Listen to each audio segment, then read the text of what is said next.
içine vurur ekan. Жалал Абад шаарында энергиянын кайра жаралуучу булактарын киргизүү Жалал Абад облусунда туруктуу жашыл туризмди өнүктүрүү аталышындагы эл аралык ишкердик форум өттү. Алгач форумдун алдында кыргыз өзбек ишкерлеринин, ошондой эле өндүрүүчү ишканалардын чыгарган продукциялары жана кыргыздын улуттук оймо чиймелери түшүрүлгөн кездемелер, кол өнөрчүлүктүн түрлөрү жармеңкеде жайылды. Жаңы чыгарылган продукцияларды алып келдик. Бул ток жебей турган светодиоддук лампа. Ассортименти 4 ваттан баштап 15 ваттка чейин. Азыркы жаңы чыккан продукция 15 ваттын лампасы. Ko'rgazmada 35 ta korxonamiz 300 dan ziyod mahsulot turlari bilan qatnashyapti.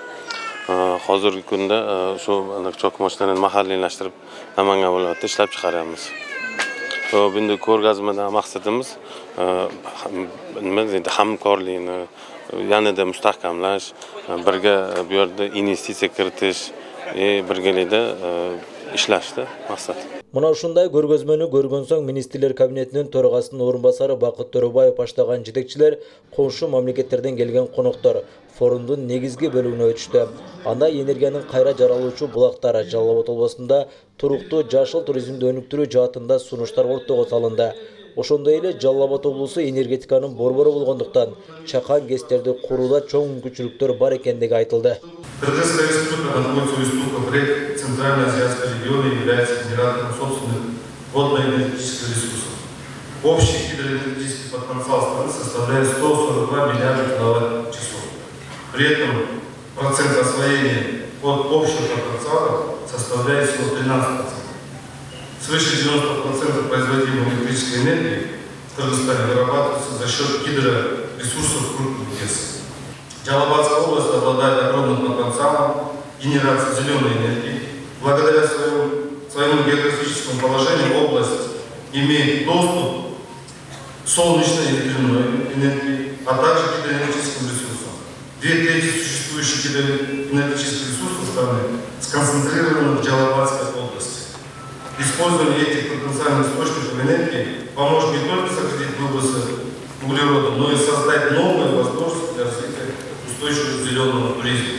Ал эми өткөрүлүп жаткан форумдун негизги максаты инвесторлорго мамлекеттер аралык аянтча түзүп берүү болуп саналат. Бул иш-чарага катышуу үчүн 15 мамлекетке чакыруу жөнөтүлгөн. Учурда 10 өлкөдөн келген коноктор жана өлкөдөгү дипломатиялык корпустун, эл аралык уюмдардын, бизнес коомчулуктун, академиялык институттардын өкүлдөрү, жергиликтүү бийлик башчылары катышты. Мунун негизинде бир топ келишимдерге кол коюлуп, алгылыктуу иштердин башталуусуна өбөлгө түзүлдү. Биз түзгөн площадкада бүгүн 10дон ашык келишимге кол коюлду. Бул туризм боюнча ошол негизги кол коюу бул Өзбекстан мамлекети Наманган областы менен болуп атат. Ошол чакан ГЭСтерди куруу боюнча Кытай ишкерлери менен келишим түзүлдү. Ошого окшогон экономикалык келишимдер бүгүнкү күндө кол коюшуп, ишкерлер өзүнчө дагы iş alып барып атышат. Mana Жалал Абад viloyati bir yirik proyektga hozir asos solyapmiz. 20 gektar yerda tekstil kompleksini qurish va 650 ta ish o'rni yaratish bo'yicha Namangan viloyatining Arsof Holding kompaniyasi hozir ishlayapti. O'zbek-qirg'iz fondi orqali 17 million dollarlik. Bu birinchi qadam va Namangan viloyatida ham mana shu qirg'izistonlik tadbirkorlar bilan logistika markazini qurish bo'yicha ishlar amalga oshirilyapti. Кыргызстан мындан 2-3 жыл мурун жашыл энергетика, жашыл тренд, таза энергияны өнүктүрүү боюнча багыт алган. Андан сырткары бүгүнкү күндө чакан ГЭСтерди көбөйтүү боюнча иштер жүрүүдө. Буну менен таза энергияны Кыргызстан сырткы өлкөлөргө да экспорттоого мүмкүнчүлүк түзө алат. Андыктан мындай форумдун аймактарда өтүшү энергиянын кайра жаралуусуна шарттарды түзөт. Энергетиканы өнүктүрүү, генерация региондон башталганы туурада негизи бизнес форум. Эми чындыгын айтканда ошо биздин региондордон көбүнчө ошо генерацияны алып атпайбызбы?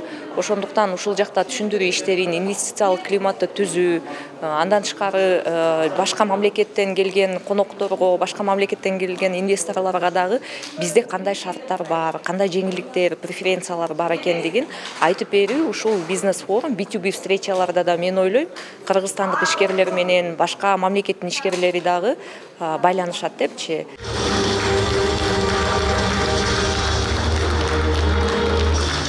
Бул форумдун алкагында Жалал Абад облусунун Нойкен районунун жана Наманган облусунун Үчкоргон районунун ортосунда кызматташуу жөнүндө кол коюлуп, документ алмашуусу орун алды. Нойкен районунун акими Талайбек Ишенбеков бул келишим райондо аткарылуучу жумуштарга түздөн-түз пайдасын берет дейт. Бүгүнкү ушул эл аралык бизнес форум бизге чоң жемиш алып келди десек болот. Форумдун алкагында биз менен чектешкен Үчкоргон району менен Өзбекстан Республикасынын көп тараптуу, көп тармактуу келишимге дагы кол коюштук. Бул ушул эки элдин ортосундагы ынтымакты, достукту бекемдөө жана ушу инвестиция тартуу ишкерлерибиз кимге кандай багытта пайдалуу иштер боло турган болсо, ушу биздин ишкерлер Өзбекстанга барып, аяктын ишкерлери Кыргызстанга келип, ушул биздин райондо кыла турган иштер боюнча сүйлөшүүлөргө макулдаштык. Жогорку деңгээлде уюштурулган эл аралык ишкердик форум өз максатына жеткендиги келген катышуучулар тарабынан айтылды.